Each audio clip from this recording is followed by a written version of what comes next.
Morning again. I hope you had time for the coffee. Thank you very much to Antonio and to the speakers of this morning. It's time now for the Marine Robotics European Policy session. I leave the floor to Simona Costa for the introduction of the speakers. Simona is from Tour4U, the organization of Tuscan universities in Brussels for European research. And she helped a lot in organizing this session. So thank you very much, Simona. And the session will be chaired by Gianluca Antonelli from ISME. So I leave you the floor, please, Simona and Gianluca.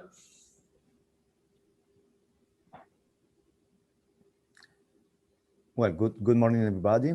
I don't say Simona, but I leave the stage to Simona to introduce our three speakers, and I will be here for coordinating the questions after the three presentations.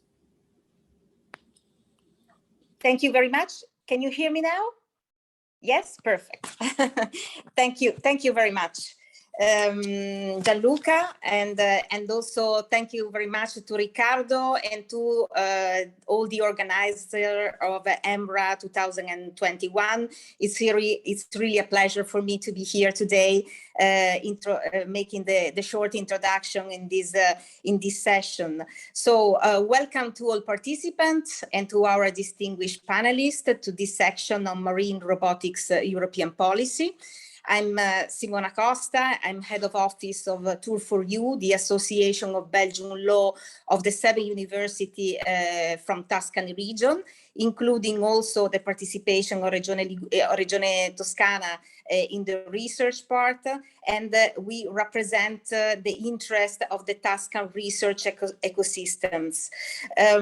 European Union is celebrating these days the launch of a new European programming period made of challenging policies with a strong portfolio of funding schemes. So thanks to the Next Generation EU that will accompany our community for the next 7 years, 2021-2027. During the ERA9 days that have taken place a few days ago, the 23rd and the 24th of June, launching the Horizon Europe program, some keywords have been strengthened by all the community, by the European Union. Some of them are synergies. So synergies, funding schemes, synergies among actors involved in the process, interdisciplinarity, and another important keywords is co-design, and in particular co-design policies with citizens. And this is something that the European Commission strengthened very much, also thanks to the launch of the missions, and the one related to ocean will be presented during this panel. So today we will have 3 senior experts that have been contributing in the co-design phase, presenting us the key challenges and opportunity on marine, maritime, on healthy ocean, sea, coastal, and inland water, and in particular also the role of robotics in this context. Followed by, so the first hour, we will have these 3 main distinguished speakers, followed by a discussion of another hour together with Gianluca Antonelli from ISME, Italy. So let's start now with the first of our panelists, Emilio Fortunato Campana. He is the director of the Engineering, ICT, Energy and Transport Department of the National Research Council of Italy. He is the Italian national representative in the GPI, Healthy and Productive Sea and Ocean, the EU platform for the harmonization of marine and maritime national research programs. but it also involved in the Waterborne technology platform, the European platform for the maritime transport, and is in charge of the Blue Growth Committee of this platform. As you can see in Horizon Europe program, the role of the European partnership will be very, very important and very key also for robotics. So Emilio, the floor is yours.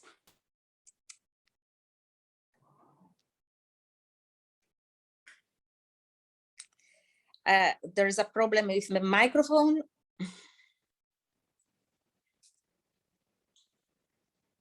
Okay. Perfect. So, sorry. I was looking at the presentation and I was not looking at the screen. So thank you for the kind introduction and let's go straight to the topic to present the technological platform of Waterborne. It's a very large topic and I have the difficult task to try to squeeze this in the next 20-25 minutes, so it's a lot of things to learn and to discuss. Let me see if I can share my screen. Yes, I can. It's this one. Now tell me if you see the screen. Yes, it's visible. Okay, let me see if I can put you this screen, also the presentation in the full screen mode. Is that okay? It's okay.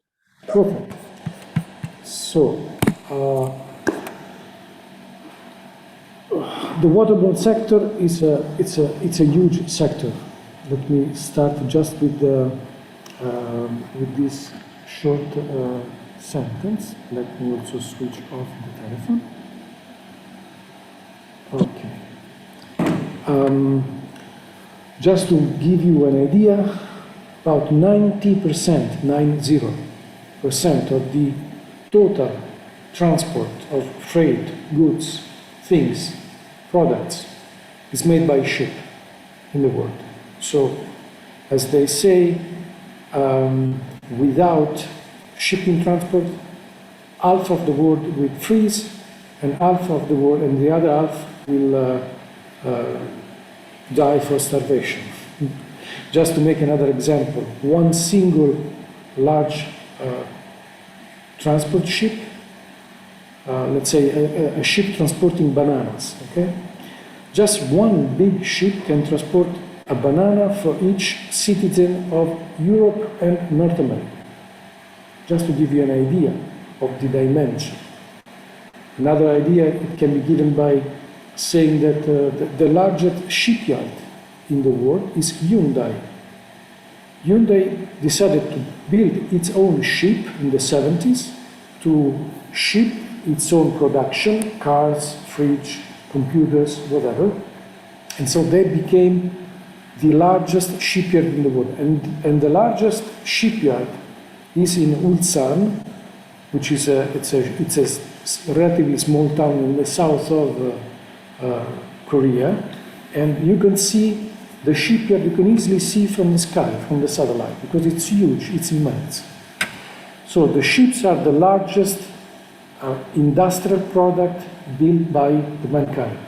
Because now the largest ship is like almost 500 meters.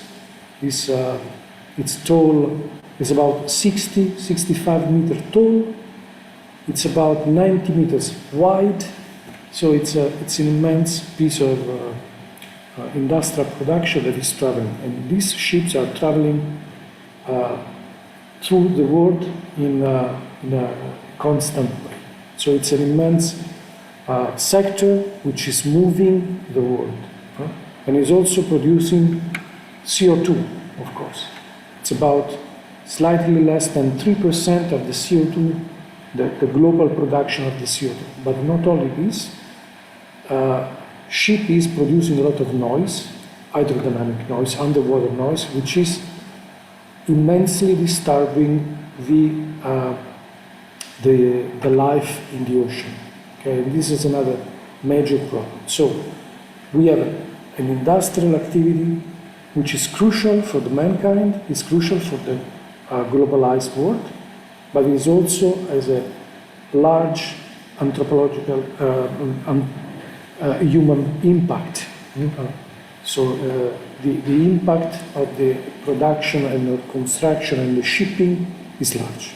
So Waterborne is the European technological platform devoted to, in terms of research, development, innovation, to try to make innovation in the European waterborne sector, which is a large part of the waterborne global sector. So Waterborne includes all the waterborne stakeholders like ship owners, shipbuilders, the manufacturers of the maritime equipment, those that produce infrastructure, that provide services, classification societies, but also universities, research institutes, and port operators.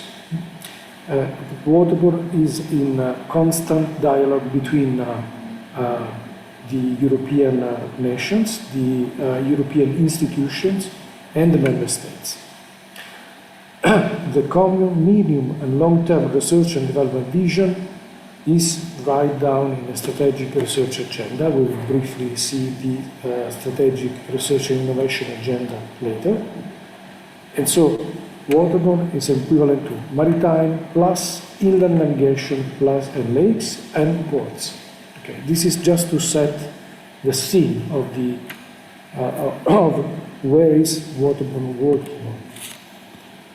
It's divided into 3 working groups: ship and shipping, port and logistics, and blue growth. Because the waterborne industry, they recognize that the blue growth is a relevant part of the economy, is also a relevant part of the, it involves a relevant part of the environment of Europe, and we have to care about the environment. So the maritime industry, they also recognize the impact that they have on the environment.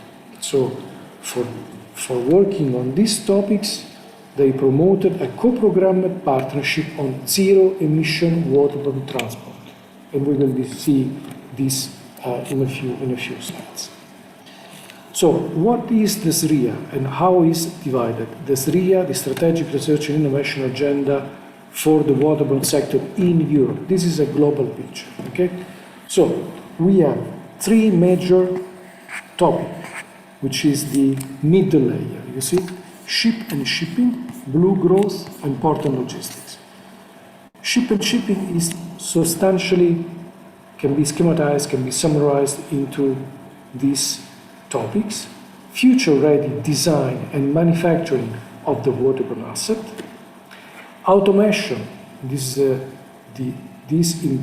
automation involves the disruptive impact of the digitalization and of technologies, so automation of the waterborne asset and operation, and then of course the resilience of the waterborne asset. So how much is the waterborne industry capable of changing flexible the production according to the rules, according to the change of the rules, because there are new environmental aspects that has to be taken into account.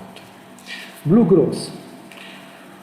We are looking at the sea industries in general. So not only the shipping, but also the shipyard, the manufacture of the marine equipment, the providing of services. So the blue growth involves all the sea industries in general. So blue growth is important for waterborne, and the topics are seas and ocean for CO2 neutrality, sustainable use and management of marine resources, persistent monitoring and digitalization of seas and ocean. That's another relevant topic connected to the new generation of digital technologies, including artificial intelligence, Internet of Things, 5G, all the big data, software analytics, so all the new tools that we have and we are building and we are developing as researchers to put more flexibility and more responsiveness to these systems. Okay? Port and logistics. One topic is ensuring the development of zero-emission port areas, and the other one is port seamless integration through digital transformation. Okay. Sorry. Okay, so there are above and below the three major topics, there are regulatory issues, like what will happen if we impose some restriction on the routes of the shipping, because we enforce some areas without pollution. That's an example. So zero emission, digitalization, all the issues connected to the automated vessels without crew. So in case of accident, who is responsible? All these ethical issues. The same for offshore aquaculture, the problems connected with deep sea mining, the problems connected with the techniques for carbon capture, utilization and storage technology connected to the deep ocean reservoir, construction and reuse, and also dismission of ocean platform, the use of ocean energy for a production of electrical power, the planning and managing of use of the sea. So all these are connected with the regulatory issues, and all this is part of the strategic research and innovation agenda of Waterborne. And then also we have social aspects, job requirement and human factor, so sector attractiveness and gender balance, public awareness of sustainable waterborne transport. All these aspects, including the social impact of the arrival of these new digital technologies. What will happen if we lose jobs in terms of the maritime industries? Okay, so all these aspects are included in the strategic research agenda. So you see that the topic is per se is very complex and is very broad. What is the agenda for ship and shipping? Okay, so ship and shipping is one of these three major tasks.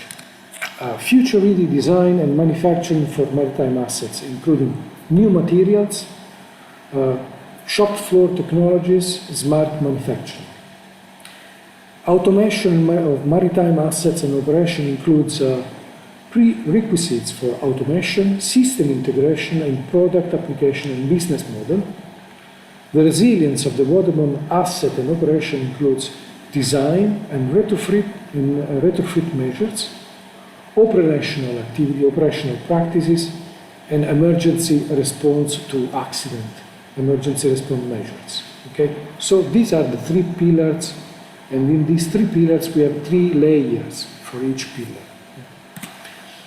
The agenda for port and logistics includes for zero-emission ports, bunkering alternative, energy solution, reducing emission, and climate resiliency.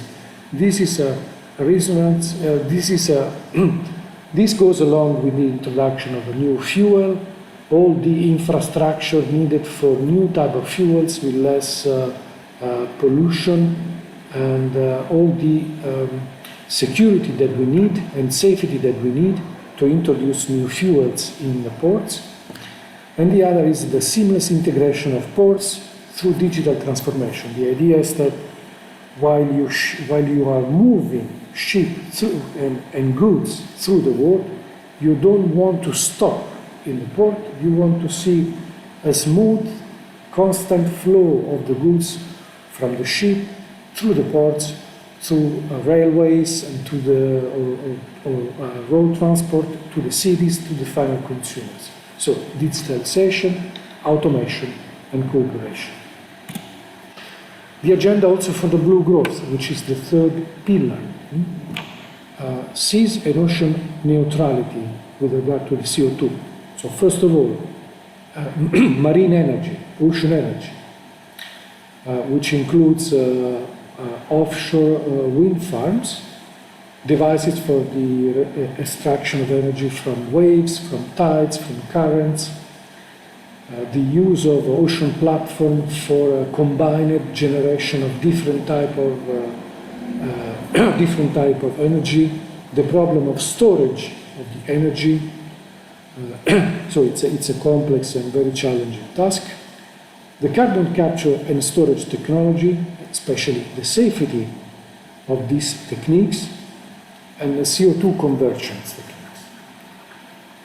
Then we have also sustainable solution for construction and reuse of ocean platform in connection also frequently with ocean energy. The questions connected to offshore aquaculture industry plants. The great problem of deep sea mining with an immense environmental impact that nobody knows exactly, nobody exactly has an estimate of the impact of the deep sea mining, and the planning of managing sea use, so the maritime spatial planning and maritime surveillance. Then we also have the persistent monitoring and digitalization of the seas and ocean. Here we can introduce a new concept, which is a very fascinating subject of research, in which environmental experts, marine biologists, marine geologists, oceanographers has to work together with people from researchers from other science, like modeling and simulation, artificial intelligence, development on sensors, to build what is called the digital sea, the digital ocean of this, so the digital twin of the ocean. So the idea that we can try to start with a simulation of the, maybe a small part of this, maybe it's like a small area of the sea, and we can explore the complexity of the different systems. We have to treat the ocean and the sea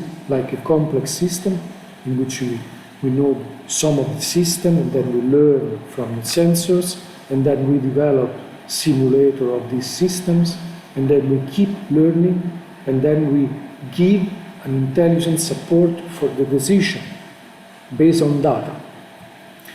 Intelligent sensing everywhere, and tools for digital transition, and then also marine robotics, which is the topic connected to this conference.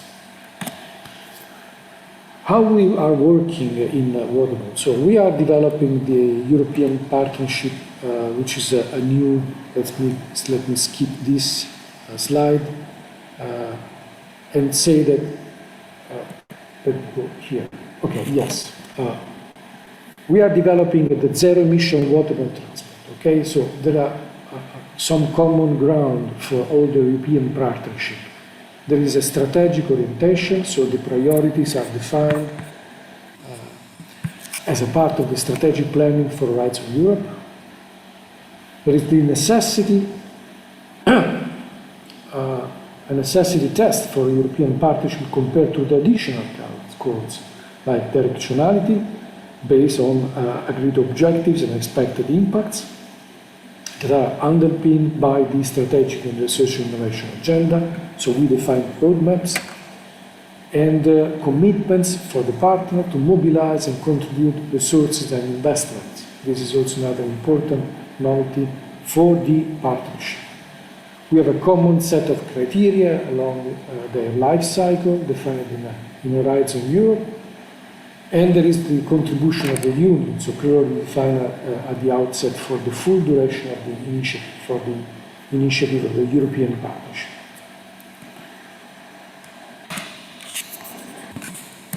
Okay. So the most relevant current types of action are the contractual public-private partnership for Horizon 2020. There is a problem with the legal form. Who is signing typically the co-program and European partnership? For the European Commission, the Commission is responsible. The partners are organized in one or more associations representing the members, industry, research organizations, classification societies, and so on. Member states also, high-level representative of the respective national ministry, so the central administration of the states. And the content of the contractual arrangement of the Memorandum of Understanding, we have to define objectives, key performances, impact indicators, and define the outputs to be delivered. So it's a strict plan, well-defined, that is going to last for the framework of rights of Europe, and that we are going to develop this plan for 7 years. Okay, let me skip also this slide and go to the partnership. So we have a portfolio of activities which include increasing use of sustainable alternative fuels, electrification of waterborne transport, increasing energy efficiency, design and retrofit solution for the new and existing fleets, so new construction and existing construction, digital green to improve efficiency, and sustainable bunkering and charging solution for climate neutral ships. The overarching objectives of this intervention logic is the elimination of greenhouse gas emission from ships to help the mitigation of the human impact, the elimination of air pollution from ships for a healthier environment in ports and coastal areas, the elimination of water pollution from ships for healthier seas and oceans, and also ensuring that the European Union competitiveness in clean, climate-neutral shipping and in maritime technology is, safe. So we want to develop all these techniques with an eye also to the European competitiveness of the industries. The goals 2030-2050 is to demonstrate zero-emission solution for all main ship types. Unfortunately, there are hundreds of ship types, and that's a big problem on this sector. We counted more than 300 ship types, different types of ships, depending on the task and the type of work they have to do. Before 2030, so demonstrate before 2030 the possibility of zero-emission transport solution. Implement economical viable European technologies and concepts for zero-emission waterborne transport. So we know that we are in good shape, but we have to develop new technology to demonstrate this objective. And then facilitate the development of regulation and policies at the national and international level.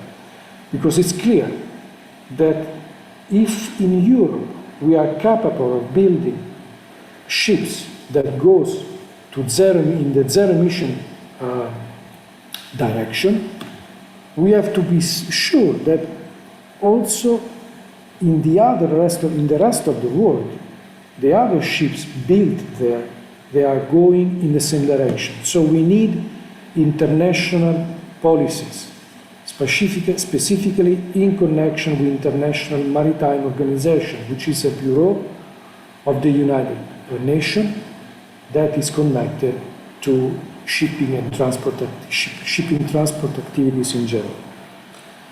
Finally, the vision in 2050, realizing zero-emission waterborne transport to the benefit of future generations, for Europe to lead the transformation of the waterborne sector into zero-emission mode of transport, which has eliminated all harmful environmental emissions.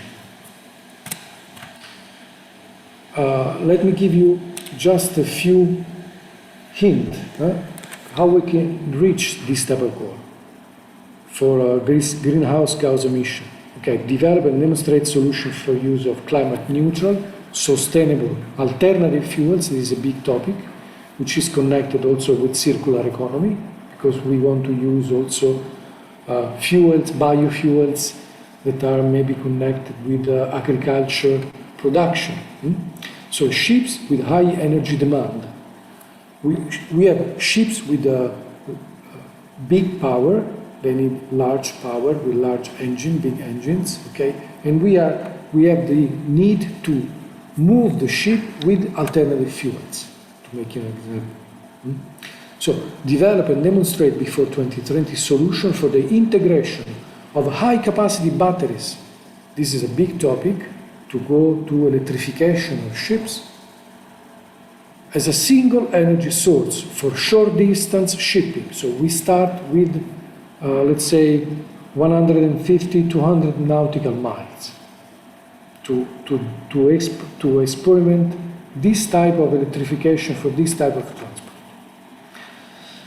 Develop and demonstrate solution to be able to reduce the alternative fuel consumption of the waterborne transport, including the use of renewable energy by at least 55% before 2030 compared to what was the scenario in 2008. So to use renewable energy, that means also solar energy, wind energy, hydrogen, blue hydrogen, in the sense that it's produced by renewable energy. Large investment in research also needed, and large investment in infrastructure. Develop and demonstrate solution for port-based supply infrastructure, this is connected to the previous topic, needed to enable zero-emission waterborne transport to be implemented by 2030. And then also develop solution for inland waterways vessels before 2030. The vision and the objectives are eliminating the air pollution, so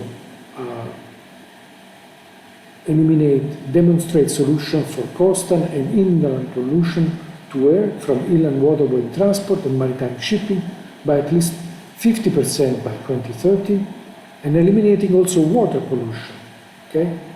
To eliminate harmful underwater noise, as I was mentioning before, from ships by 2030.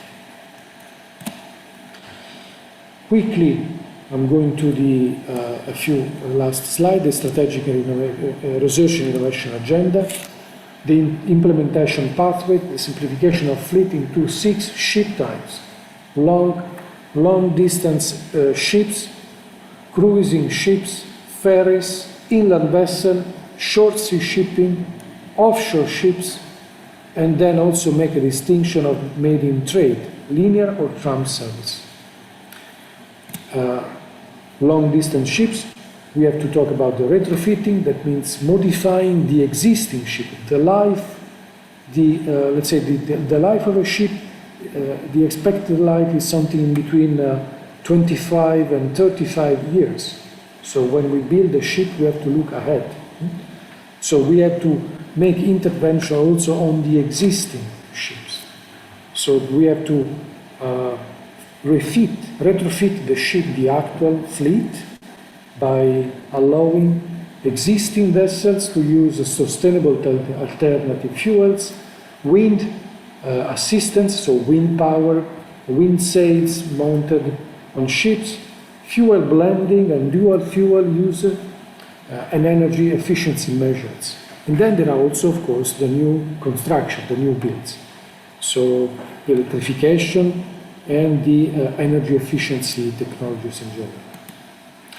The inland vessels are very much the same stuff.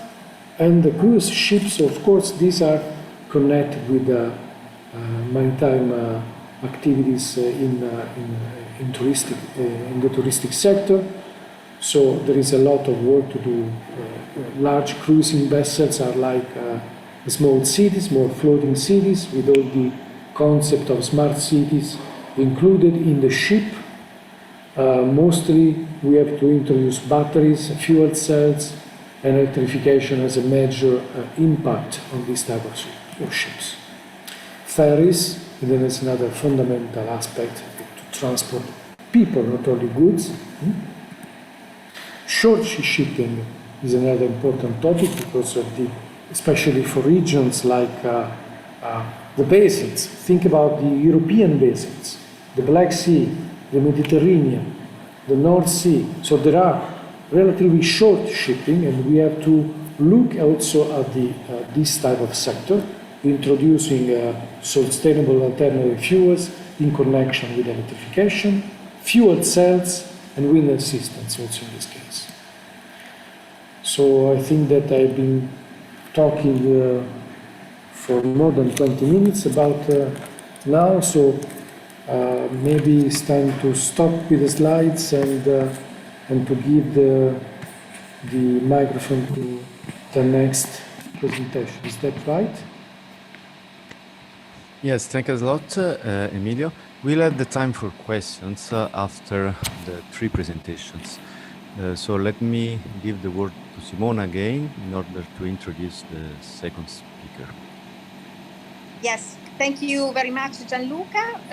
So now we move to another very important topic of Horizon Europe, a novelty of Horizon Europe.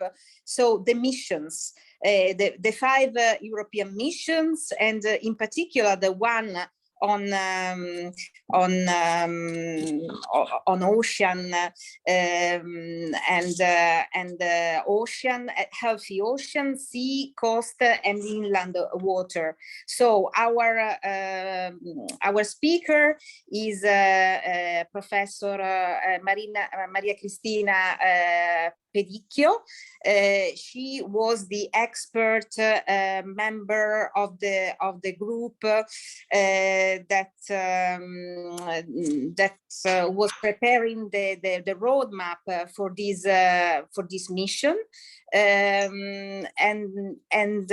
Maria Cristina Pedicchio is professor of algebra at University of Trieste. She's also the president of National Institute of Oceanography and Experimental Geographics, OGS, so national Italian institutions.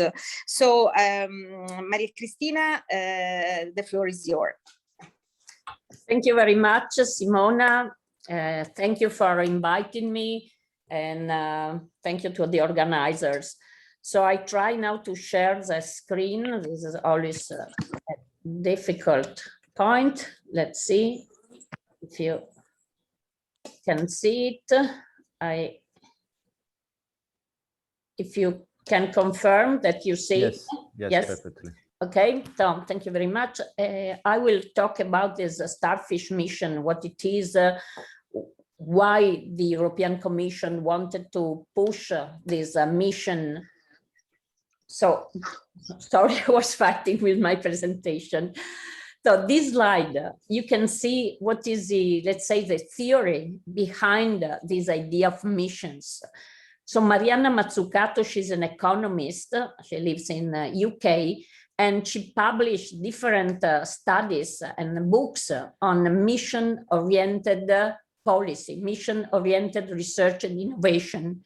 So the European Commission thought that this was the right approach also for Europe. Why they are called mission? The imagination goes back to the Apollo mission. You probably, all of you, know, some of my age can also remember the famous speech by Kennedy. It was 1962, when he was trying to convince all the country, all the citizens of the importance of sending a man to the moon. Send a man to the moon and mainly bring back the man healthy to Earth.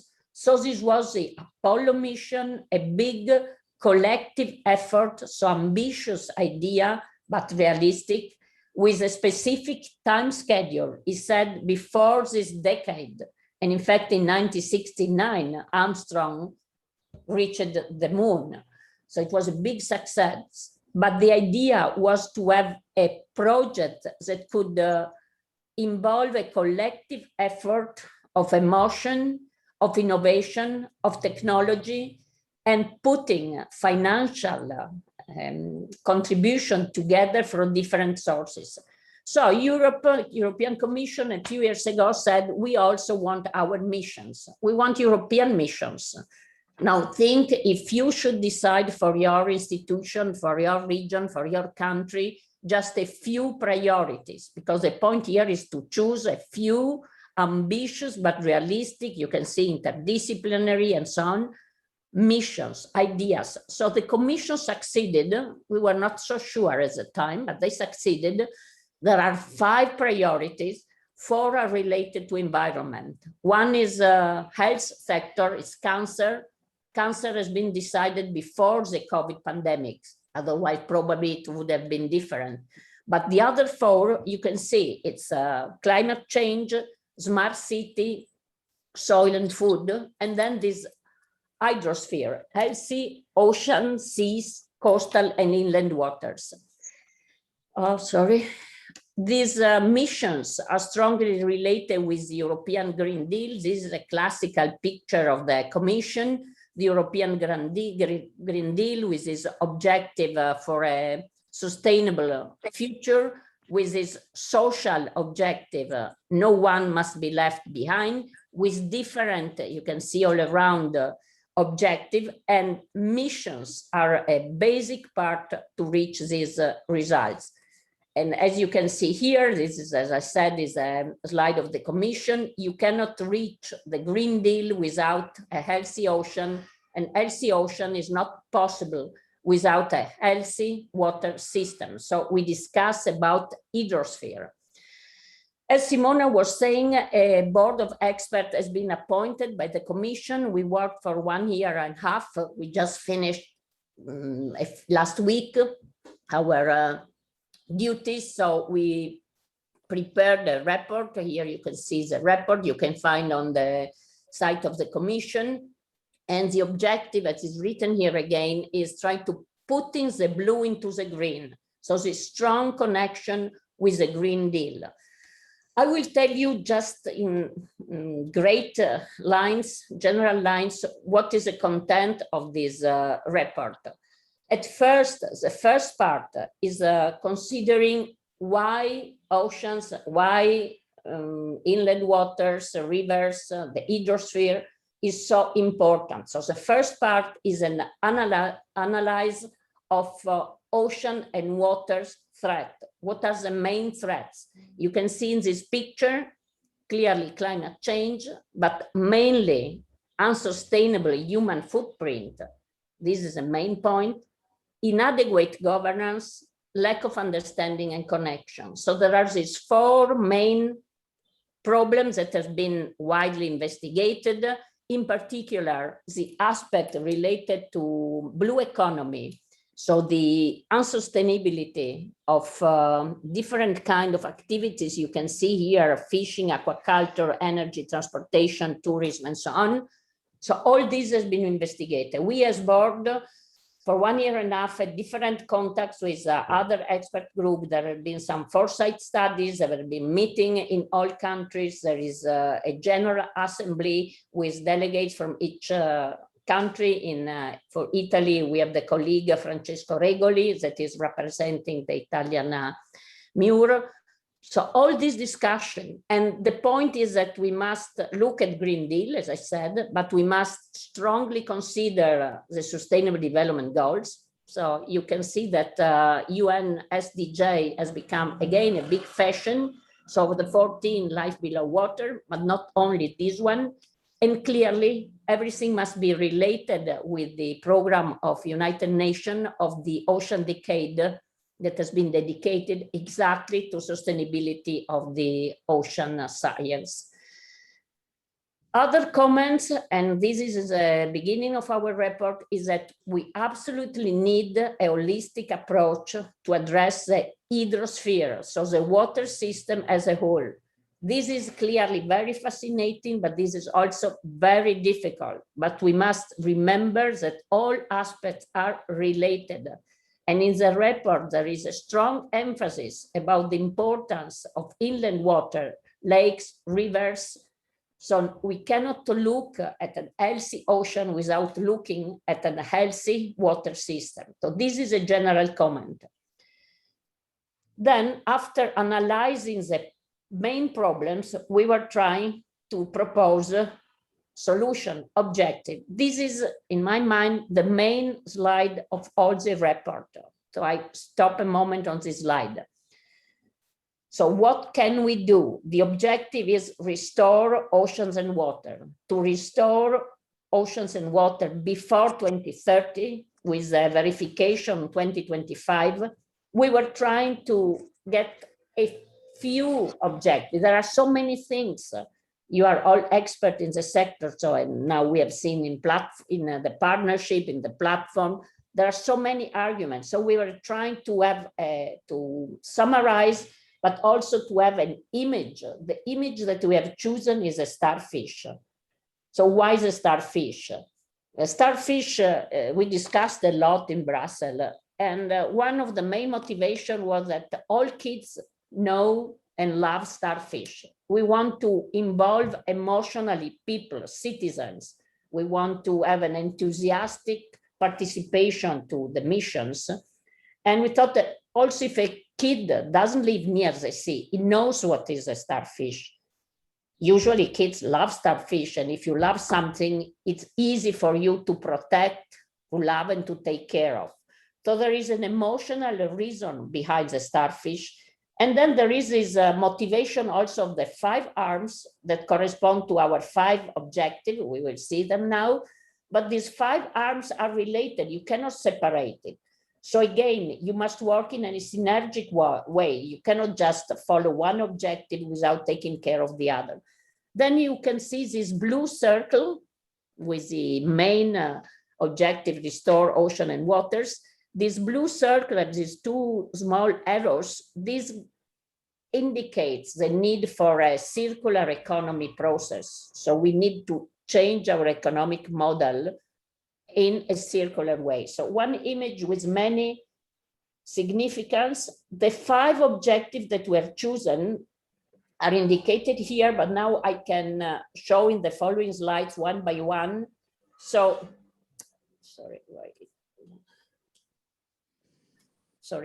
So here, just to give you an idea, 5 objectives, then we will see one by one. Each objective a specific target, so there are 17 targets. Here we go into more details. Each target at a precise time schedule with verification under a few years and examples. And there is also a budget proposal. I will not go into details about budget because this is the main argument that is under discussion at level of the Commission. But the report is going from 5 main things to specific actions that we need to develop. First point, and on this the Commission is insisting constantly, filling the knowledge and emotional gap. And you can see here the main purpose. Each European must be a citizen of ocean and waters. So the involvement, the emotional involvement. And there are many proposals that are quite interesting. All proposals related to blue education, then here is not written, but there is a proposal of a blue Erasmus program that is under consideration at level of the Commission, new blue workforce. So all this idea of focusing in more specific way to the blue education and training. Sorry, again. Second point is all aspects related to data, to observation, to data infrastructures. And here one big priority, and Emilio mentioned it already a few times, is the objective of having a digital twin of the ocean. So connecting information, connecting people. This is the first objective. Second is about regenerating marine and water ecosystems. And here you can see the specific target. 30% of European waters must be highly or fully protected. So the expansion of marine protected areas, this is also part of many other documents. Clearly the mission is related with the different Commission communication, the one on biodiversity, the one on blue economy, and so on. Clearly, there has been done a big effort at level of the Commission to integrate this report with already existing and with future directive and communication. Here, the second is a project of blue parks. and this seems to be one of the main projects that will start very soon. Great attention to rivers and waters, as I was saying before, and great attention to the aspect of overfishing, trying to put conditions to end overfishing and to stop destructing fishing practices. Third one, pollution. Slogan, very ambitious, zero pollution. We know that it's impossible to reach zero pollution, but still, this is a slogan. It's divided in different aspects, all the plastic litter situation that we know very well. You know that the directive that stopped single-use plastic has started a few days ago, on the 3rd of July. Then all pollution related to nutrients, to different kind of problems. Aspects related to the shipping, green shipping, that Emilio was talking, but I would like to focus on the last one because we put a big emphasis, as this argument was specifically asked by the Italian scientific community, to invest on the acoustic pollution. So the request here, when you go into details, is that underwater noise must be regulated, must be reduced with specific criteria. Fourth point, the carbonization. You have been talking about that during the previous talk, so relates with transportation, with aquaculture, with tourism, with blue tech, with the energy transition. And also for these, there are specific targets. 5.1, revamping governance. This is another general aspect on which we have been discussing a lot. And we found that the fragmentation in managing all the blue world is a big problem for Europe. We could say is a big problem for Italy. I could say is a big problem for my region. So this fragmentation is always a barrier to reach important results. We asked to create a European Ocean and Water Agency, like there is a Space European Agency.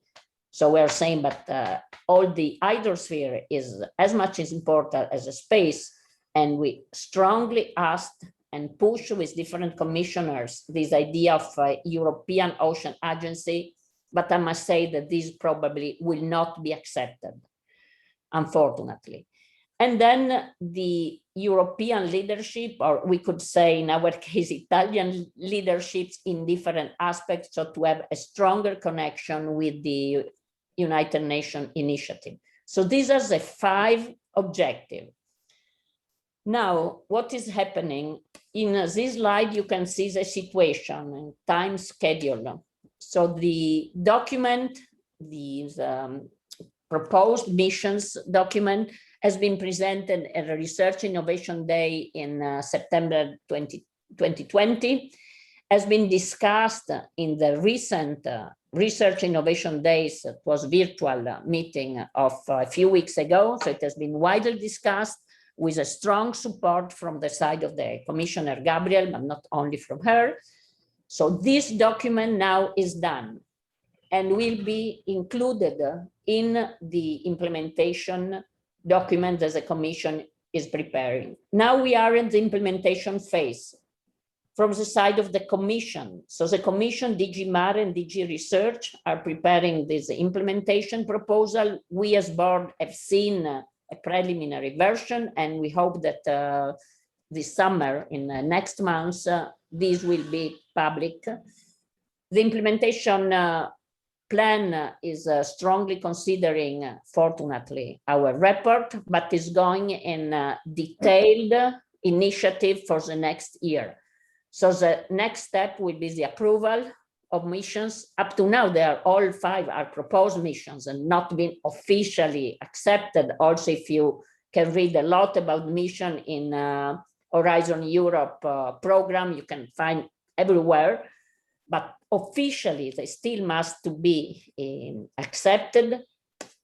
The implementation plan will be organized in this way. At least this is the idea that now. So strategic objective, Europe must fit systemic ocean water restoration. 3 specific objectives. So of the 5 arms, the 5 arms have been reconsidered. The first 3 are protecting and restoring at least 30% of aquatic ecosystem, and pollution and climate neutral economy. So these are the 3 main objectives for the first phase. And these will be realized with different kind of actions. And this action, as it seems up to now, will be realized with different lighthouse initiative demonstrators, commission called Lighthouse Initiative, and there will be one initiative about sea and river, and different, I will mention now again, related to different geographical areas, plus a blue parks programs. So this again gives you the idea of I insist by saying that this is just a preliminary, and the last word comes from the Commission, but this is what has been up to now presented. So a first phase from 22-24, second phase from 25-30. In the first phase, this lighthouse initiative should be created. And here we can see this idea of lighthouse demonstrators that should be based on already existing knowledge. They must avoid any duplication. There must be a strong coordination and synergy among countries. Here is what it seems to be up to now the choice of the 4 lighthouses. So one is related to blue parks. One is zero pollution in the Mediterranean. So it seems that one of the demonstrator will be this one. This is very good for us. Then one will be related to Baltic Sea, and one about Atlantic and Arctic coastals. The financial aspect is under discussion because the missions will be financed mainly among the Pillar 2 of Horizon Europe. In the cluster will be a percentage of the cluster contribution. You probably know that now there is already a call open for a coordination actions for the lighthouses, for the mission. So one call is open now, but it refers to a coordination actions. And then in the end of this year, September, October, there should be the future calls in the Horizon Europe program. I would like to mention, because as Italian, we must be proud of this initiative. This is a Blue Med project that has been run, coordinated by CNR with the contribution of the scientific community. And Blue Med created a pilot initiative on plastic-free Mediterranean that was involving all countries also of the south side of Mediterranean. And this probably will be a good initiative, starting point, so a previous successful initiative on which we could build the future lighthouses. So this is a very good best practice that is mentioned in the missions. Then there are these 3, as I said, these 3 more technological objective, and then there are, they call cross-cutting enablers, so I call horizontal priorities. One is related to data, digital ocean water knowledge system. It was like the arm of the starfish, and the other is concerning citizen involvement, citizen engagement, and public mobilization. On the digital ocean and so digital twins on, the intention is to build on already existing infrastructure. I just mentioned here someone, Copernicus, EMODNet, Eurargo, and so on. They are mentioned constantly in European documents. So this is very good. But citizen engagement, this for the Commission is really a main point. They are asking us as board members, and they're asking to all countries to disseminate the importance of the hydrosphere again. And I go back to the previous slides of the Apollo mission, create emotion. I put on the slide just to give you an idea, different kind of communication. It's very interesting, this you see here that in France, in Brussels, in Belgium, in France, they are putting this sign on the tombini where it's written, don't put anything here because the sea is starting here. So to involve also people that are not next to the sea. Then artistic, this is an artistic performance with a dancer in the water for sensibilization to plastic. And this is something of Mare Vivo for the problem of nanoplastic, microplastic that are coming from a washing machine. So the conclusion, this is what the President von der Leyen has written to all missions, saying that missions must have a potential, enormous potential for deliver the key targets, and again, citizens must participate, must co-design, must co-implement, and so on. But the other message is very important, that we do not have much time, so the time to act is now. So thank you very much for your attention, and I pass the floor. Thanks a lot for the very interesting presentation. We are running a little bit late. We know that the third speaker, she has a commitment at 12:30. So let me give the word quickly to Simona in order to introduce Andreea Strachinescu. And also let me ask to the audience, if you have any question that you want, I will pose to the speakers after the third presentation. Just send me a line on a private or public chat is the same. Okay, thank you, Simona. Yes. Thank you very much, Gianluca. So very few words in order to give immediately the floor to Andreea. So Andreea Strachinescu is the head of unit of DG MARE, in particular the unit A1 on maritime innovation, marine knowledge and investments. So she will talk about all the programs that will be launched and designed by DG MARE. Please, Andreea, the floor is yours. Thank you very much, and good morning, everybody. I would like to share my screen first, and what I like to, let me see how I'm doing this. Okay, wait a second.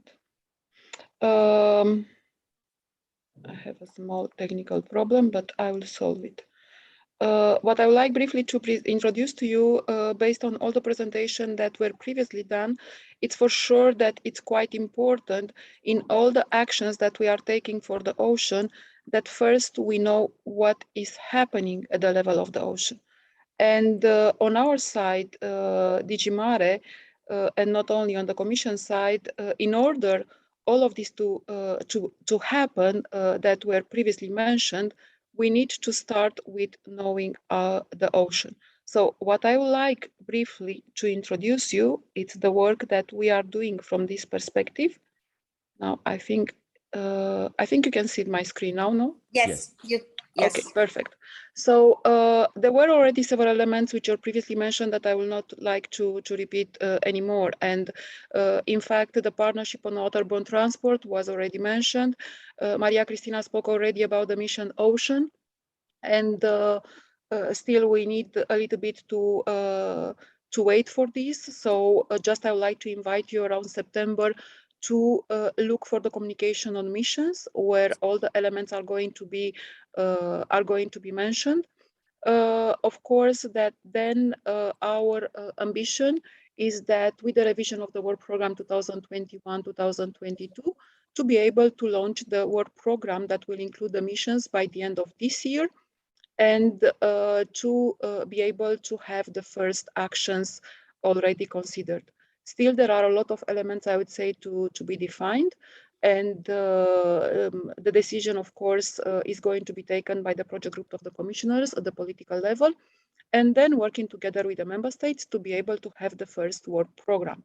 So what I would like to introduce today before for the ocean observation, it's not to repeat all what was already mentioned by the previous speakers, but to introduce you another angle, especially looking at the marine robotics and application. And as I said, we need to know the ocean. We need to know the ocean for all the actions that we are taking, to see what is the impact of our activities, but also to see how we can make sustainable use of its resources. And one important element is ocean observation. Why? Because all the things that were previously mentioned, starting with the digital twin and all of these are high precision models that need to be based on data, and data are collected through observation. Already we work in close collaboration, and it was one of the slides of Maria Cristina mentioned, EMONET and Copernicus. But here we see a complementarity. Complementarity based on the fact that the Copernicus is giving us access to the information which comes from satellites, but nevertheless satellites cannot see behind the surface of the sea. So we need in situ observation. So all the surveys, the monitoring campaigns or sampling programs for measuring the state and dynamic of oceans and also of the organisms that live in the ocean are included in the ocean observation. So we are speaking about the seabed, but also about the overlying water column. What is happening currently in terms of ocean observation? There are technologies that are needed in order to be able to really measure the state of the ocean. And here we are speaking about platforms, but we are speaking as well about sensors. This is a slide that was taken from a public consultation that we did recently. So it's a clear, of course, need to do more on these two, I would say, type of technologies that are needed.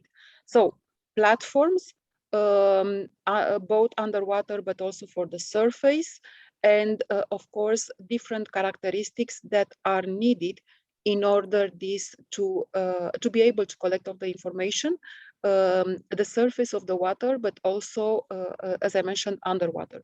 So we are speaking about, of course, the ones that are battery driven, so the ones that are sustainable, and the ones that can also be able to offer us the data, to collect the data that we need. There are already, I would say, interesting examples, and these are the Argo floats. This is a useful example that what we can do on this.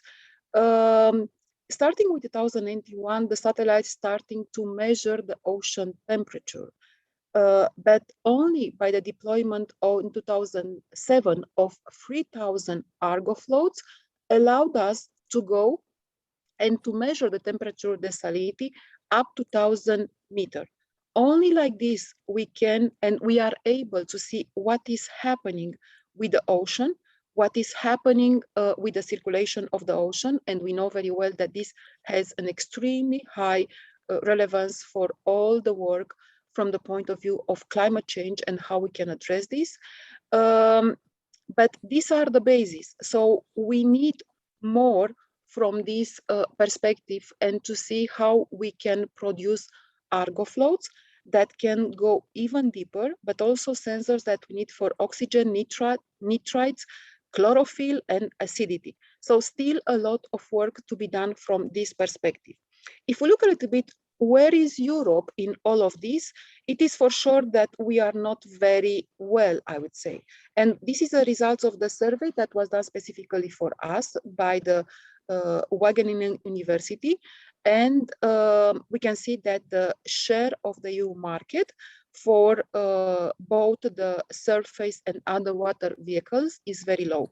So there is need as well to think that we need to support the development of industry for all these, I would say, new technologies that are going to support us in knowing the oceans. Now, if we look now at the sensors, we can see that sensors for some parameters are only available from the United States. And this is despite the fact that many projects have been financed by the European Union. So what is needed? Probably, of course, to look at which were the successful projects that produced valuable results, but probably something more is also needed. How we create a framework in order that these all successful projects and their results to be able to find a market on which they can be, of course, I would say, in a successful way, deployed and used. I will come a little bit later on this. Now, size of the businesses, if we look on both sides of the Atlantic, we are speaking on industry which is dominated by small and medium-sized enterprises. So for this, of course, we need to be able to allow them to grow I would say, with specific instruments. Another study that was done in United States shows that we are speaking about a market which really increased quite well. And it's approaching 9 billion annual revenue.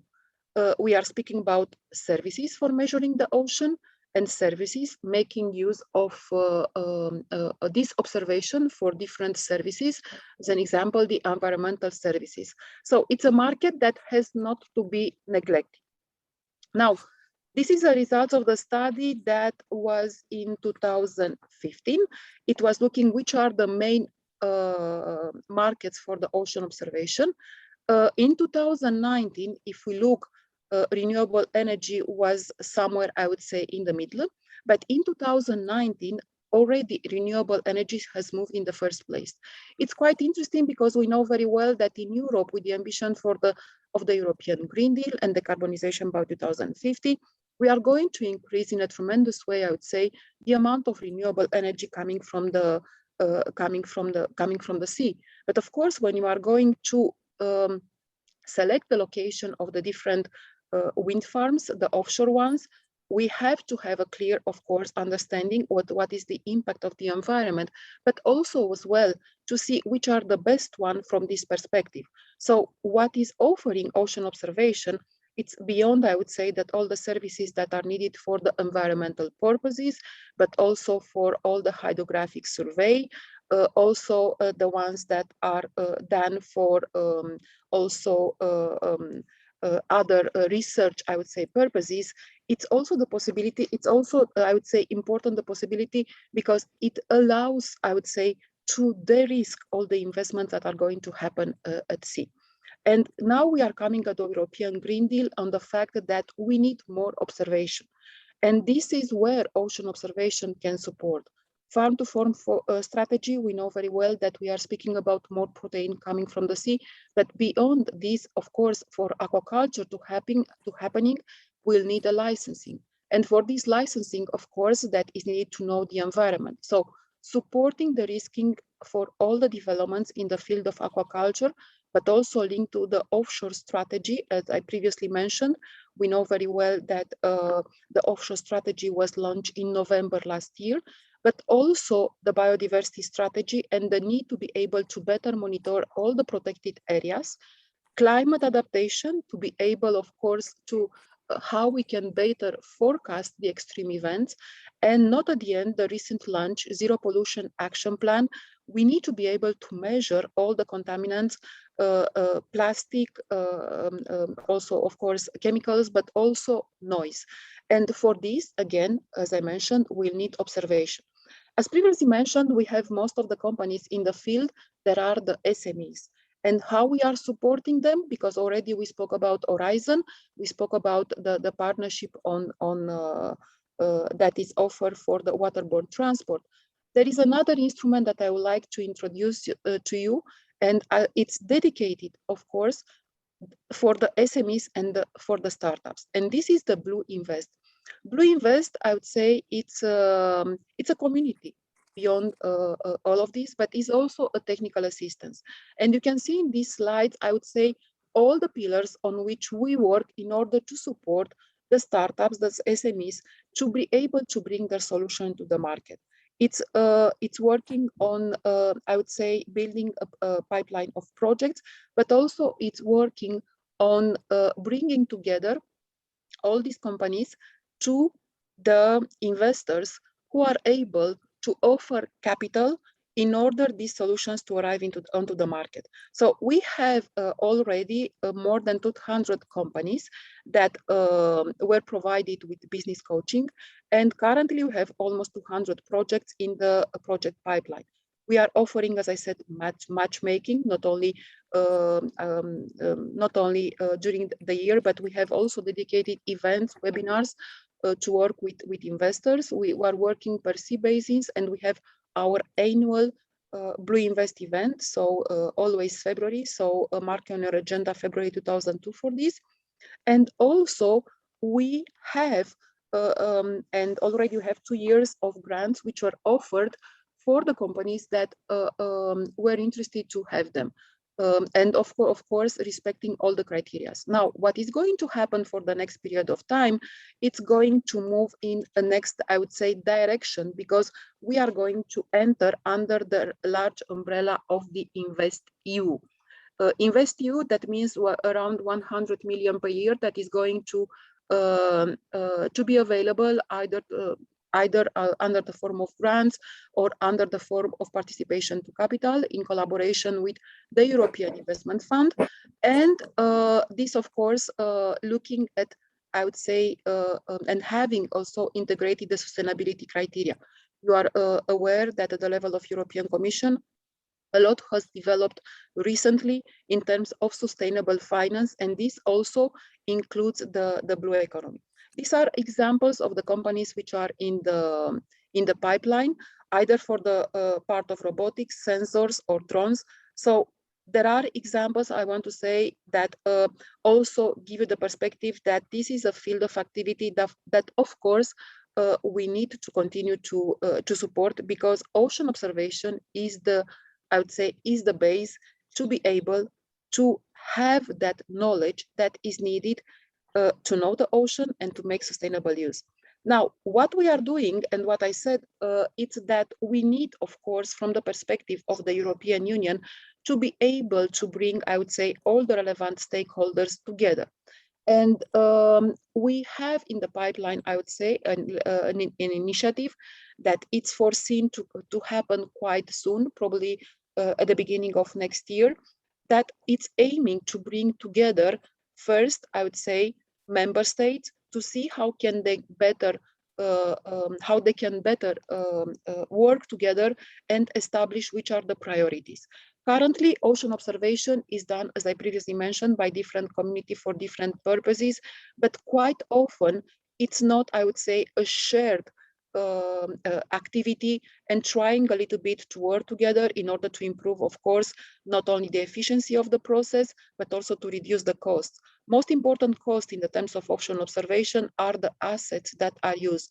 So for sure that if we are able that these assets to share among different stakeholders and to make better use of what we are measuring, to be able to measure only once and to make use for different purposes, this will be already, I would say, an important advancement in terms of better knowing the ocean. Ocean observation is as well an important priority and seen as one of the pillars within the UN Decade for Ocean Science that we know started this year. And also ocean observation was put on the agenda of the recent G7 meeting that took place last month. So we are, I would say, in front of an important challenge, but also, I would say, of quite an important opportunity. Why? Because we need to move, I would say, quite fast in this. We see the important changes and the important, I would say, use that we want to make and to put in place regarding the ocean. But in order this to be made in a sustainable way, first we need to start with ocean observation. So briefly, this is what I wanted to present today to you. And I will be able to stay another 10 minutes. And if there are any questions, I'll be more than pleased to take them. Thank you very much. Thanks a lot for the very interesting presentation. And I think it was plenty of very focused information on robotics. I collected some questions from the audience, and in order to fill the constraints of our last guest, Andreea Strachinescu, let me allow to first address a question that I think is better addressed to her. So one of person from the audience, Antonio Pascual, is pointing the interest on the United Nations project. The name is Decade of the Ocean for Sustainable Development. And of course, it lasts for 10 years because it's a decade from 21 to 30. And the question is there, let me say briefly, is there any kind of synergy among the initiatives of the European Union and this specific initiative of United Nations, as far as you know, of course? Yes, of course. I mean, as I mentioned, we're working, of course, in close collaboration, and we participate to the working groups within the decade. So they are fully aware of what we want to put in place in terms of ocean observation, and in the same time, they are supportive. Already, I would say, we started a collaboration in terms of building, I would say, in other parts of the world, the successful Europe experience. I mentioned EMRA2021 and Maria Cristina mentioned. So this is really where you can find all the data related to the state of the ocean, what is collected now today. 7 thematic portals. And based on the success, I would say, on EMRA2021, which has already 11 years of experience, we already have in place memorandum of understanding of collaboration with China. So China is building a similar, I would say, a similar project in order to be able to know the state of the ocean, build, I would say, on the same standards and criteria we use. Now our next step, and already there is interest, of course, in this specific topic, is to replicate and to move on Canada and US. And all of these, of course, are considered within the decade, and they are communicated.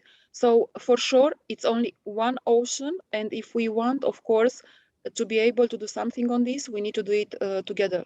So it's not only for Europe, but for, I would say, starting with the countries that really have the capacity and be able to be the first movers in order to really have to be able to map the ocean and to have all the needed information from this.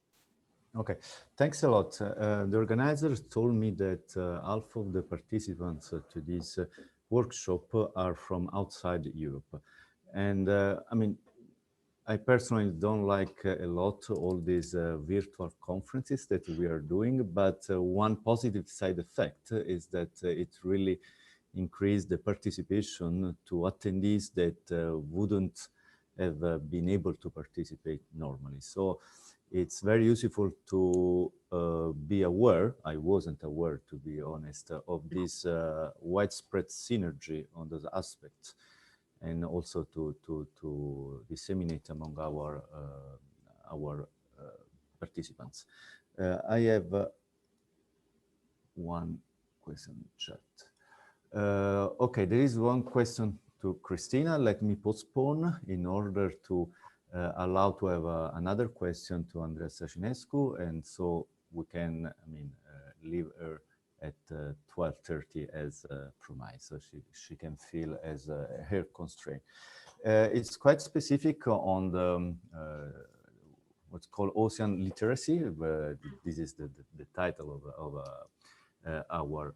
the person that sent me. And so one of the objective of all, I mean, those projects is to raise the awareness of the public domain, let me say. So not only education at a formal level, but the awareness of the population, let me say, the divulgation of those concepts. And we have some tools that we already know, but the question is on the specific existence or not on technologies to allow telepresence, so something that it could be really imaginative telepresence of people, students or population at large to follow remotely some interesting scientific missions or I mean, interact maybe in the future. Is there something as, I mean, at the best of your knowledge related to telepresence? So first of all, ocean literacy, I would like to mention that we have an initiative at European level that was kicked off in 2019. And it started a little bit like EMRA2021 because it was of the request of the European Parliament. So you see how we arrive with EMRA2021 after 11 years. Hopefully when we arrive and will advance with ocean literacy, let's say 9 years from here, so 11, will be as successful as we are with EMONET. So what we are doing now with the ocean literacy, just to let you know, of course, that we have the network of the Blue School, but we have also different, I would say, ambassadors. We work at different sea basins level. And just to inform you that in September, we'll have different sea basins events. And of course, that we are aiming of involving as much as possible young people, but not only, to be able to, I would say, take part in different actions for the ocean. In the same time, I would say we have hackathons, and one of these is going to take place as well in the second part of the year. And here, of course, all, I would say, the innovative ideas that can be put in place are welcome. But the question is really an interesting one. And also, of course, can be at a certain point with ocean literacy developed, more, of course, can be put in place. For sure, it requires some, I would say, probably a certain platform and certain background, but nothing it's impossible. So thank you very much for your suggestion, and I will take it forward. I think it's an excellent idea. So EU for Ocean, if you tap on, I don't know, you go on Google, you go on Twitter, on Facebook, you can see all the activities that are currently in place. So I see that's another question from Simona. I can answer to it. Can you? Yes. Yes, Very of course. quickly? Yes. So European Innovation Council, Simona, it's something that is going to work with specific SMEs, and you are totally right. They are working either with grants, either with participation to capital. Now, InvestEU, of course, that is going to match the amount that is going to put by the Maritime and Fisheries Fund with the one coming from InvestEU and the one coming from EIF. They are going, of course, in the EIC, you know very much that they are quite bottom up in terms of proposals that are received. For us, for Blue Invest under the InvestEU, the responsibility to invest in the blue economy will be given by EIF, mainly to different fund managers. So I would say it's a little bit different in terms of functioning, but if the EIC is going to support the blue economy, we'll be more than happy, because this will, I will say, will increase the amount that is going to be available on the market for all the innovative startups and SMEs that are going to propose solutions for this sector. So I would say complementarity. Thank you very much. So I would like to thank Andreea Strachinescu for a very clear and rich information presentation. And I mean, since she has other commitment, let me just move to the questions to the other speakers. I have one question for Cristina. May I read it? Sure. Are you there? Okay. Sure. Yes. So you say that within the mission Starfish, you were pushing towards implementing an EU ocean agency, but that this will most probably not be accepted. The question is why? I mean, this is. I don't know why. we as board do not know. We met last week for the last time, and we are following the development, as I said, of the implementation plan, where we have seen different drafts, but clearly this is goes to the Commission. And this year will be a preparation here. And up to now, we didn't hear anything about the creation of this agency. What I can say is that at national level, a few months ago, we did a survey with 1,500 people. It was the SVG societies that was doing it with this champion, this network of people from different regions near the sea, in the sea, different social conditions. And we had 40 questions, how much you know about the sea, are you interested, and so on. And we were asking, would you be in favor of a European agency? And the majority of the people said yes. We were also asking, would be you in favor of a national minister Ministero del Mare, and also there, the majority of answers were yes, then now we have the Ministero of Transizione Ecologica. But so the attitude of general public was towards having a unique governance body. So this is very good. At European level, I must say that I don't know anything more, and we didn't discuss about this point with the Commission, but I hope we will do it. Thank you. Okay. So, I mean, since you are talking, let me make the question to you, and the same is for Emilio. Could you please give your perspective on the role of robotics within your case missions, and in case of partners? A little bit more on the role of robotics. You want to start, Cristina? Okay. No, I pass the floor to the engineer. Oh, okay, first to Emilio.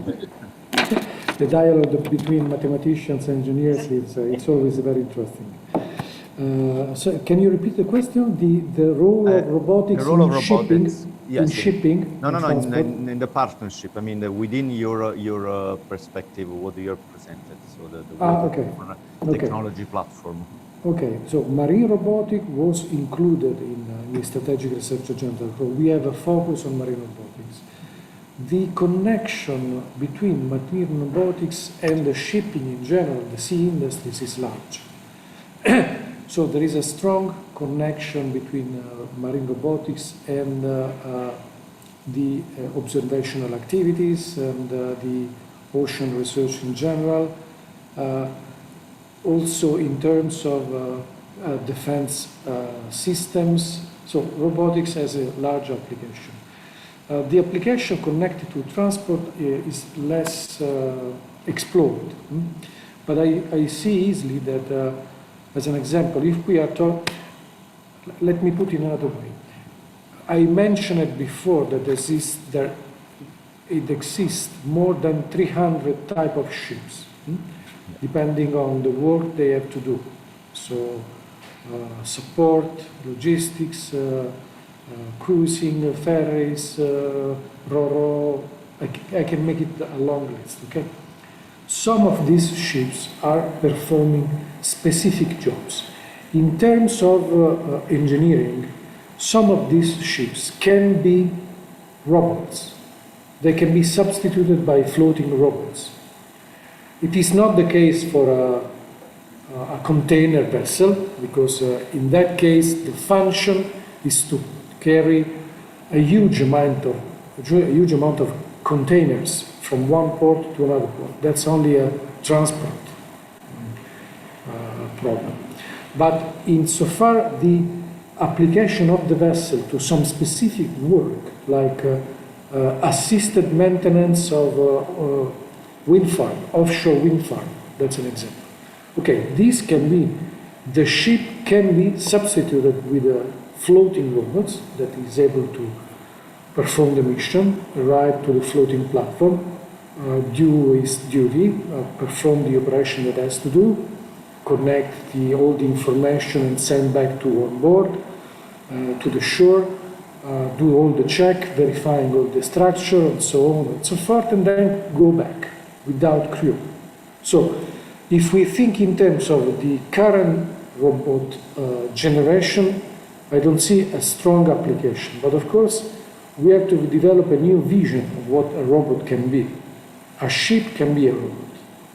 It has of course, we need to develop a fully operated autonomous vessel, which involved a lot of information, because we know to have a ship without crew, we need to know everything that is going on around the ship. That means lidars, radars, wave radars, detection of obstacles, detection of human being, so just to name a few.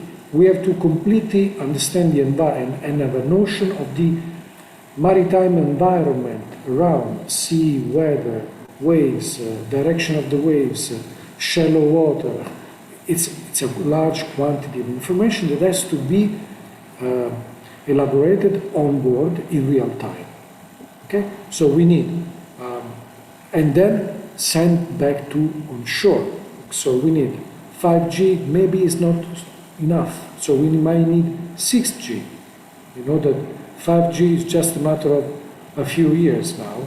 So we are already working on the 6G because we have to allow the traveling of huge amount of data. We need to have application of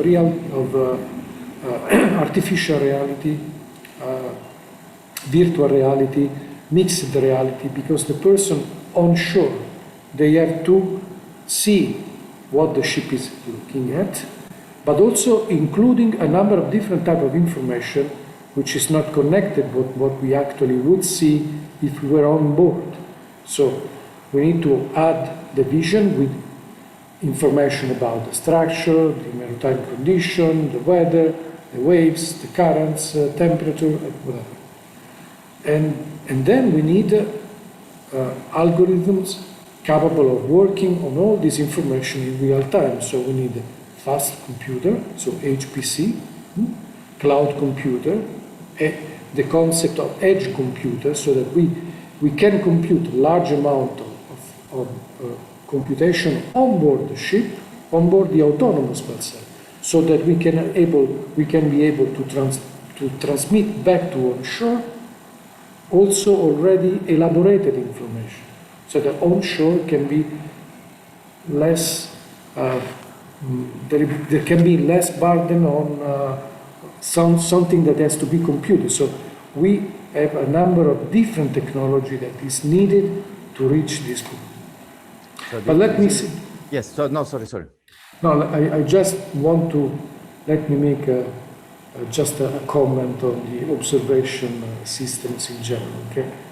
So I know that the observation is relevant, it's very relevant, of course, because what we know of the environment now, today, is essentially what we observe. So observation is fundamental to assess the condition of the problem. But let me put it in a mathematical way so that Cristina and me we can understand each other easily. The observation information are the boundary condition and the initial condition. It is not enough to solve the boundary value problem if you know the condition. You have to know, you have to learn and develop numerical techniques to solve actually the problem with that boundary condition and that initial condition. In other terms, observation is not enough. We need new technology because we want to observe and we want to react. We want to change something, because otherwise we will observe that the environment is going to not support mankind anymore. And this is a use of information, but it's not enough if we want to avoid that the environment is not able to support us. Okay, so we need to respect the environment, and to do this, we need new technology, flexible technology, sustainable technology. I'll make you an example, and then I stop. Renewable energy from the ocean, okay? From the wind farm. We need a lot of materials, rare materials, which compared to a standard power plant, let's say on a standard fuel power plant, to develop the same amount of energy from the renewable energy, from renewable sources, we need much more rare materials, which is a large problem. In other terms, if today, with like a magician, I would be able to substitute all the power plants on standard fuels with renewable energy from marine energy, as an example, from wind farms, I would have to dig the entire earth to look for these materials, polluting everything, digging everything. Of course, the right line to research is to go for renewable energy devices which are not using rare materials. Okay, so this is more complex than just producing new devices. So this is what we are working on. The data that I am talking about, You can download this information by the International Energy Association report. And it's very interesting. Okay, this is applied to energy, but also to apply to transport, like electric car compared to standard car. The amount of rare material that an electric car is using is 20 times larger than a standard car.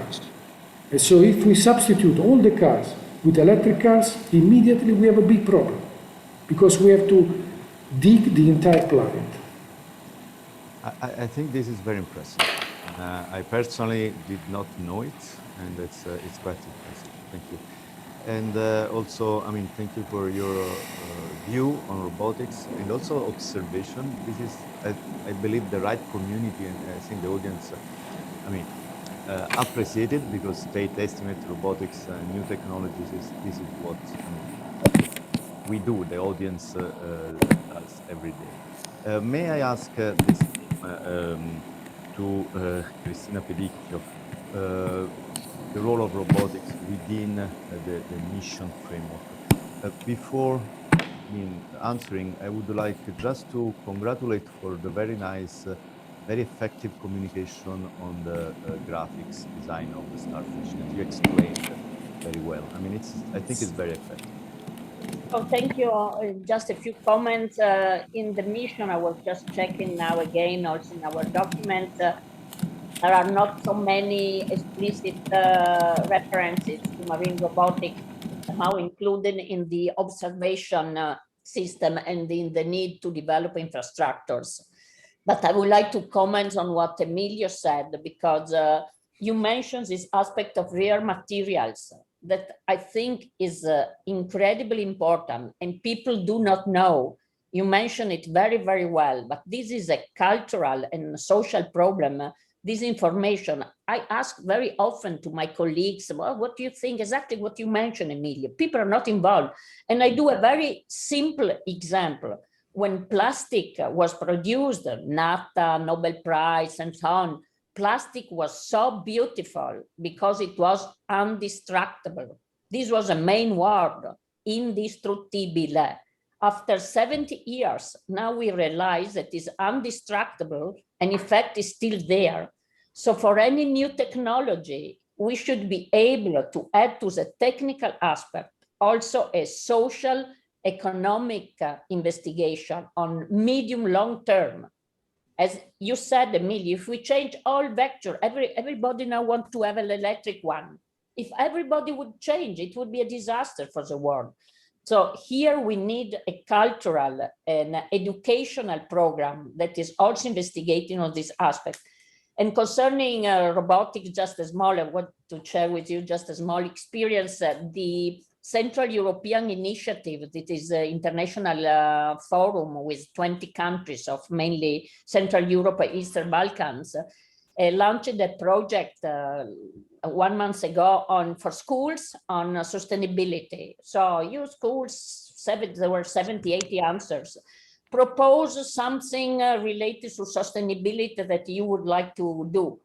One of the winners was proposing underwater drone for observation and monitoring of the local area. So I found it very interesting, and we must invest in young people. We must educate there to develop new technology, to understand, when there are a scientific festival, we bring in the main square a glider, these yellow wonderful tools, and people do not know what they are. Then when we explain, they are so fascinated. So I go back again on this aspect, emotion, education, because this is a base together with technology. Thank you. Thank you. We have another question for Emilio from Simona Costa. Gianluca, can I show just one slide? Sure, sure. Oh, sorry. Just to be more precise, is this one. Okay. This is just to show that. Scusate un momento. Okay. This is just to see the slide. Sure. Okay. So you see, these are data from the IRAG, the International Energy Association, just to show you on this slide what I was talking about, transport and power generation. You see electric car and conventional car. Power generation, you compare different type of energies compared to coal or natural gas. I'm not saying that coal is nice. I'm just saying that we have to work a lot with new materials because these type of materials, copper, lithium, nickel, manganese, cobalt, graphite, chromium, molybdenum, rare earths, these can only be found in some places. So there is also geopolitical questions, very important, connected to these topics. But also, just think that to collect 1 ton of, I don't know, cobalt or chromium, you have to dig maybe 100 tons of materials. And to separate from these 100 tons, to have 1 ton of chromium, you need to pollute 99 tons with chemical substances to extract the chromium from all the stuff that you did.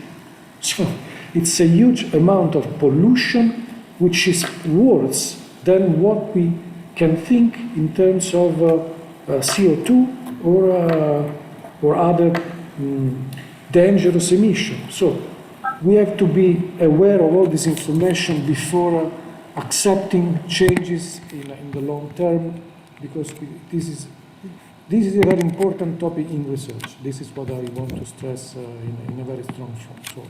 So, you have a question for me? You have a yes, question? Thank you.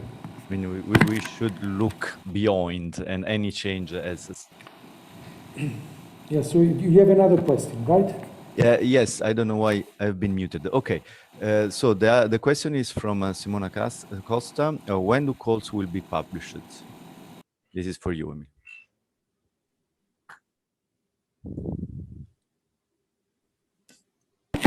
Okay. For zero-emission waterborne transport, since I think that at the end of 21, at the end of this year, we go. The first few calls will start very soon.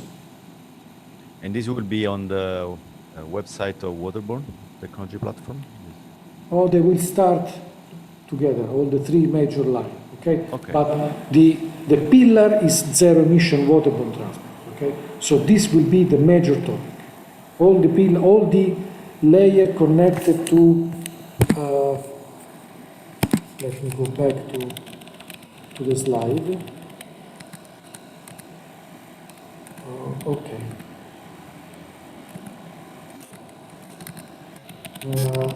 I don't find the right slide, sorry, but anyway, all the topics connected with zero-emission waterborne transport. So it is not connected to new materials, it's not connected to other topics, it's connected to mostly to renewable fuels, new fuels, biofuels, alternative fuels, electrification, storage, hydrogen, wind, logistics, operational efficiency. These type of calls are the core of the new program for this partnership. Okay, thanks a lot. Okay, do we have any other question from the audience? In case, just write a line on the chat or I mean, don't raise the hand because I cannot see the end. I don't know why my version is not the latest.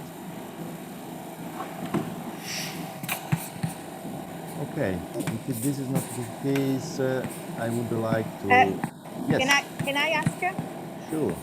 Yes, to Maria Cristina.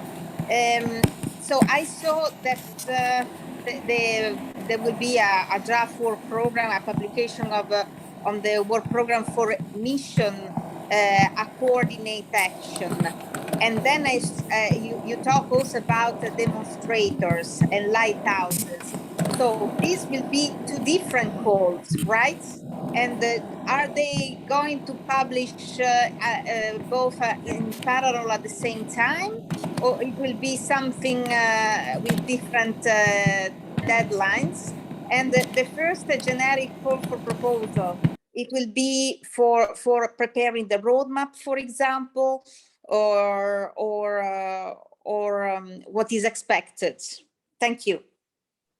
There is a call for each mission, and I think also one more for the Bauhaus initiative. That is a new initiative that van der Leyen, that's a beautiful initiative, by the way. And these are calls for coordination action. The call is out, has been published recently with deadline September. So you should read the details of the calls, and there it explains what is requested. So there is one call, coordination under the coordination actions initiative. Okay. Sorry, and the demonstrator, because you also said, like, for example, in Smart City, there will be also a call with 5 demonstrators with different geographic representation. This will be launched later also for the ocean part. As I said, everything is in the hands of the Commission at this moment. And we have to wait for the publication. Also, we as member of the board, we are in conflict of interest for all calls. So that's also why I do not enter in details. But I guess that this coordination action is a preparatory phase for what will be then the demonstrators. But I guess, also for smart cities, if you read the call, it's published, and there will be more details. Then in the second end of 21, probably there will be other calls in Eurasian Europe second pillar, probably under cluster 6, but this is not yet decided. Thank you very much. Thank you, Simona. Okay, thank you. For the one who are interested, Emilio just put the link pointing to the report he was talking about on the chat. So if there are any other questions?